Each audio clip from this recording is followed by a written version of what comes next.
વડિયા તાલુકાના બાટવા દેવડી ગામે વર્ષો જૂની રોશનસા પીરની દરગાહ ખાતે ભવ્ય ઉર્સની ઉજવણી કરવામાં આવી હતી. ઉર્સના પાવન પ્રસંગે ગામમાં ભક્તિ અને આસ્થાનો માહોલ જોવા મળ્યો હતો. હિન્દુ મુસ્લિમ એકતાના સુંદર દર્શન સાથે અનેક પરિવારો દ્વારા શ્રદ્ધાપૂર્વક ચાદર તૈયાર કરી જુલુસ સાથે દરગાહ ખાતે ચાદર ચડાવવામાં આવી હતી. મોટી સંખ્યામાં ગ્રામજનો અને શ્રદ્ધાળુઓ ઉપસ્થિત રહ્યા હતા અને સૌએ સાથે મળીને પ્રસાદ ગ્રહણ કર્યો હતો. વર્ષોથી આ દરગાહ લોકોને આસ્થાનું કેન્દ્ર રહી છે. માનતા પૂર્ણ થયા બાદ શ્રદ્ધાળુઓ અહીં દર્શન કરી ચાદર ચડાવે છે. ઉર્સે કોમી એકતા, ભાઈચારો અને સૌહાર્દનો સુંદર સંદેશ આપ્યો હતો. અને આજ તમે જોઈ રહ્યા છો વડિયા તાલુકાનું બાટવા દેવડી ગામ છે. આ ગામની અંદર જાગતા પીર જે રોશનસા પીર છે, બરાબર, એમનો ઉર્સ મનાવવામાં આવે છે.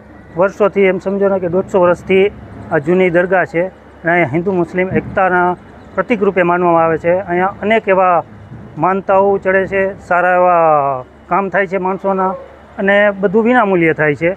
એટલે આ દરગાહને તમે જોઈ શકો છો કે આમાં કેટલી જાવ જલાલીથી ઉર્સ મનાવવામાં આવે છે.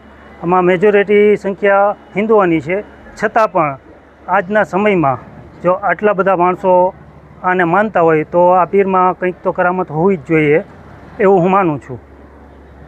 સરસ. આજે શું છે? આજે કાર્યક્રમ છે, પ્રસાદનો કઈ કાર્યક્રમ? આજે હા, પ્રસાદનો કાર્યક્રમ તો દર વર્ષે હોય જ છે, પણ આજના દિવસે જ આ વિશેષ પ્રસાદ હોય છે. એમાં આખા ગામને જમવાનું હોય છે. સમગ્ર આખા ગામ કોઈ પણ પ્રસાદ લેવા માટે આવવાનું હોય છે. કોઈ પણ મનાય નથી. હિન્દુ મુસ્લિમ એકતાનો અહીંયા બહુ સારો એવો અભિપ્રાય છે. બધા લોકો અહીં આવીને સેવા કરે છે. હા, બધાના સાથ સહકારથી જ આ ઉર્સ મનાવવામાં આવે છે.